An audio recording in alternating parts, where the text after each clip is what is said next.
Yeah, thank you. Today, I'm going to talk about consistency. I'm going to start off by talking about how sometimes people have conflicts in being consistent. For example, somebody might come up with an excuse saying they don't have enough time to be consistent in whatever it is that they're trying to do. Like back when I was in high school, I used to play basketball. And I was just starting in high school somewhat, so I was still learning the fundamentals of footwork, how to shoot, proper form, defense, all that stuff. And I started practicing because I wanted to get into it. So I started practicing, and obviously the first couple of weeks aren't going to be that good because if you're new at something, you're not going to be good at it when you're just starting off.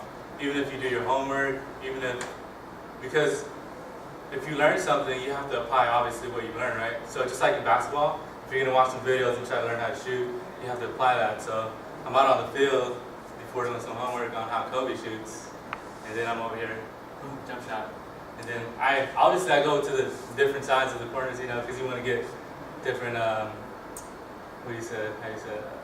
guess. Looks at the basket. Yeah, different looks. So you go to this side, and you want to drive different sides too, because you don't want to limit your options. So I remember this too, like it was yesterday. I used to play games, 5-on-5s, and I would go home so angry because I would miss a lot of times, and I would put in so much work at being able to play defense, shooting the basketball, and I would just go home frustrated. I don't know if you guys ever had that feeling on anything else, like in job related or I don't know, sports, and I would just go home frustrated. So in my mind, I really felt like I should have just stopped and found another hobby, like maybe an instrument. But I knew deep inside that if I would have kept consistent on playing basketball, that eventually I would be at where I'm at today. Like Kobe Bryant status maybe. But I guess I'm a lot better right now than I was before because I was a little bit more consistent. So that's a basketball example. To give you guys another example, Warren Buffett, for you guys who don't know who Warren Buffett is, he's a really famous investor. He's basically the Michael Jordan of investing. Big time, nice. This guy here, he really did his homework on stocks and different forms of how he can make money. And I really appreciate the fact that, and I admire how he did his homework on different companies and how he can go about talking to the people, not only researching, the database of the market and stuff like that too. So I really admire the fact that he was very consistent. I remember reading a story where he did interviews as well with different companies, like over and over and over again, because he didn't want to limit himself just to one company, right? So he was very educated. I really respect that about him. Consistency, name of the game. Kobe Bryant, it was only a matter of time I was going to bring him up. I was telling Jeff.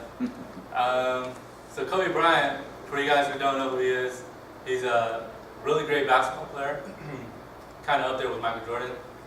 I don't know who you guys think is better, but I don't want to have a debate or anything, so you guys keep that to yourselves.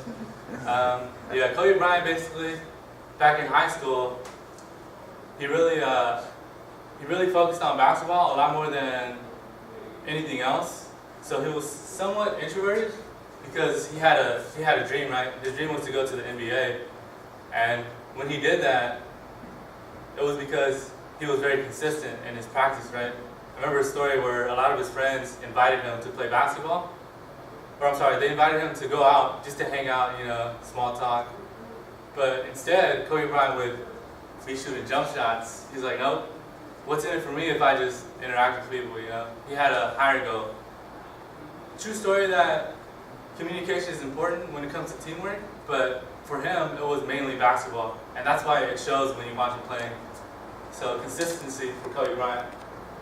Les Brown, I don't know if you guys know who Les Brown is, but to catch you guys up to speed, maybe some of you guys already know, wouldn't be surprised. Les Brown is a professional public speaker. He's actually, he's also a part of Toastmasters, so he does a really good job speaking in the public, and he gets paid for it too. And as far as Les Brown goes and being consistent, I have an interesting story. I don't know if you guys have heard of this, but I remember where he applied for a radio talk show host of somewhat. I don't know if this rings a bell. And he came up to this person. He was like, "Hey, I'm interested in applying for this position to be a radio host."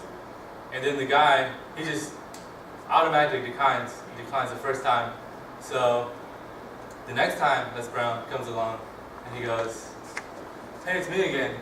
I'm really interested in your job position.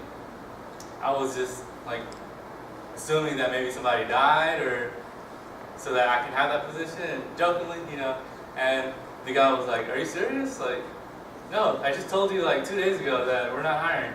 So he comes back the next day again and he's over here, "Hi, it's me again. I'm here to apply for the same position. I was just assuming that maybe you changed your mind." And then I guess the guy finally just got fed up, but he admired his consistency, right? The impact that he had on the first impression was positive, so he looked at him as a positive inspiration because he just kept going forward, and eventually he accepted he accepted him to work as a job radio host. So that was really inspiring as well for Les Brown.